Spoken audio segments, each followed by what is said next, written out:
Greetings, everyone. This is Audra Johnson, CEO of The Enterprising Woman, where we are about all things entrepreneur.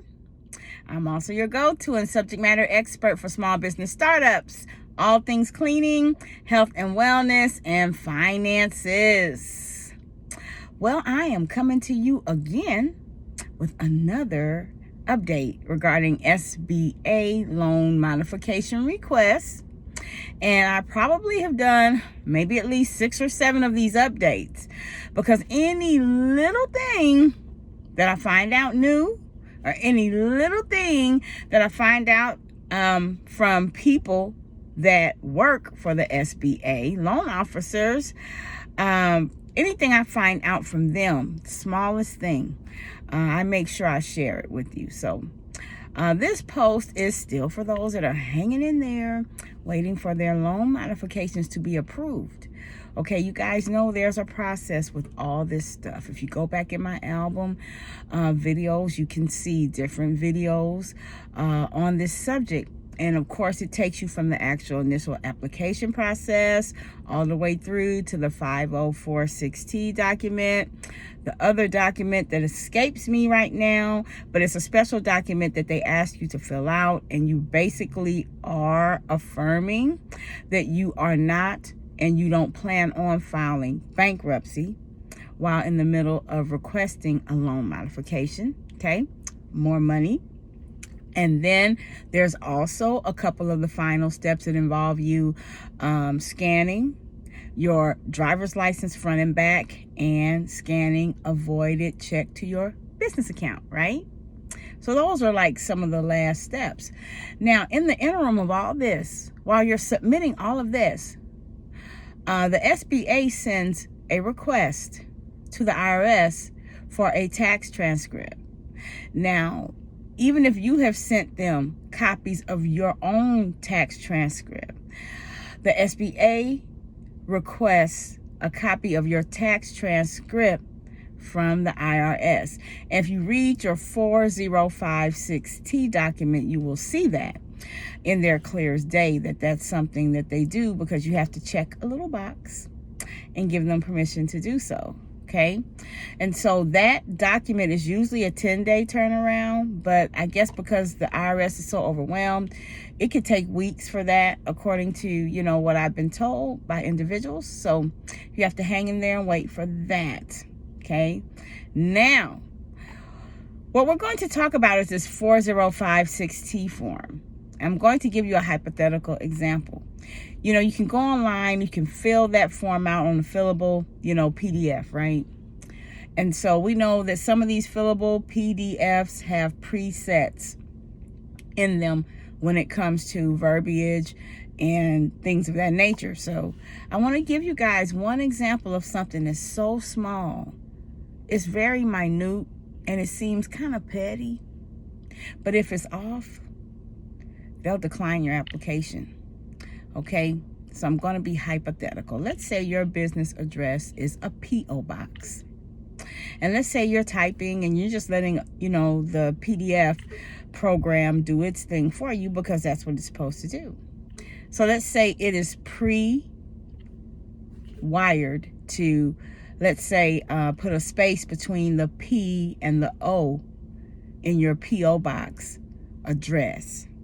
Okay, now, if your income tax return doesn't have a space in between the P and the O, it will cause your application to be declined. Yes, it will. Basically, the address on the 4056T form, it must mirror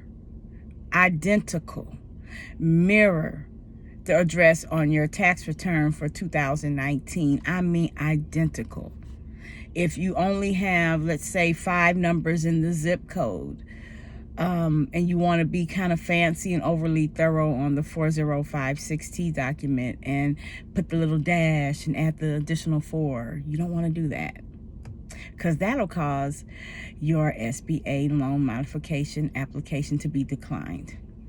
Also, so don't get fancy. Just make sure that the address that you're using on that 4056T form, March 2019 form, by the way, because they're different forms. They're different versions of that form. So you definitely want the 4056T form, and it has the month of March underneath it, 2019. Make sure you get that form. And so when you do that, make sure you're filling out the right form. Make sure the address is identical. If you use the P.O. box for your address, don't allow the fillable document to put a space between the P and the O. I suggest you print the document out and just fill it out really nice and neat in your own handwriting. You want to make sure also that at the bottom, when you sign that form, that underneath it, you put owner. It may say something like, if this is a partnership, corporation, yada, yada, to only use that line for that. But no, if you're the owner, sole proprietor or whatever, you need to put that underneath your signature. If you leave it blank, that'll cause it to be declined as well. So just wanted to jump on real quick and keep you guys informed. And I hope that everybody's doing well. I hope everyone is getting their modifications. If you're not, get on that phone and call the SBA. The phone number is 833-853-5638. Call and talk to someone. Make sure you have your original loan application amount. Talk to someone there. Be really nice. Be really nice. Be really nice. Because the nicer you are, the more they'll help you. So if there's an issue, they'll walk you through it. They'll help you get it done. So anyway, this is what I wanted to share with you guys. So just hang in there. Like I say, those of you who don't remember, don't forget that if you actually have filed for a modification, that you have until let's say a 24-month period after you were initially funded for your 2020. So we're in 2022, and for example, if you received your funding in June 2020, you have until June 2022 to request a modification. So again, you want to use wisdom with your money. You want to always have a plan on what you're going to do with that money, because these are monies that have to be paid back.